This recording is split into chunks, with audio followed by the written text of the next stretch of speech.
നിങ്ങളൊരു true artist ആണെങ്കിൽ you will never be a purist. ഇപ്പൊ എഡ് ഷീറാനും എ.ആർ. റഹ്മാൻ സാറും അല്ലാതെ എനിക്ക് ക്ലാസിക്കൽ ഡാൻസ് മാത്രമേ ക്ലാസിക്കൽ നൃത്തവും ക്ലാസിക്കൽ സംഗീതവും മാത്രമേ ഞാൻ സംഗീതമായി അംഗീകരിക്കുന്നുള്ളൂ, ബാക്കിയെല്ലാം പാഴാണെന്ന് പറയുന്ന ആൾക്കാരും പ്രശ്നക്കാരാണ്. തിരിച്ച് എന്താ പറയുക, ഭരതനാട്യം കളിക്കുന്നവരെ തയ്യാറോ എന്ന് പറയുന്ന like see this is what as an artist you should be open to every form of art. അപ്പം ഇന്നത് മാത്രമേ അങ്ങനെ പറയുന്ന ആൾക്കാർ നമ്മൾ ഗേറ്റ് കീപ്പേഴ്സ് എന്ന് പറയും. ഇവർ ബേസിക്കലി ഇമിറ്റേറ്റ് ചെയ്യുന്ന ആളുകളാണ്.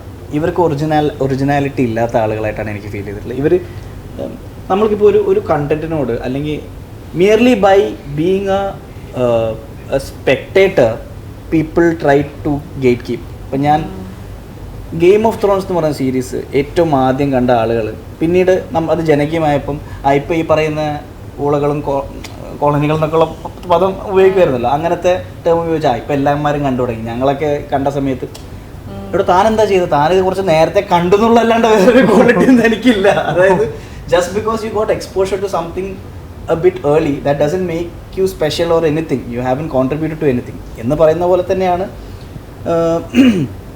ഇന്നതാണ് ഉദാത്തമായത്, ഇന്നതാണ് അങ്ങനെയൊന്നുമില്ല. ഒരു ആർട്ടിസ്റ്റ് എക്സ്പെരിമെൻ്റ് ചെയ്തുകൊണ്ടേയിരിക്കും.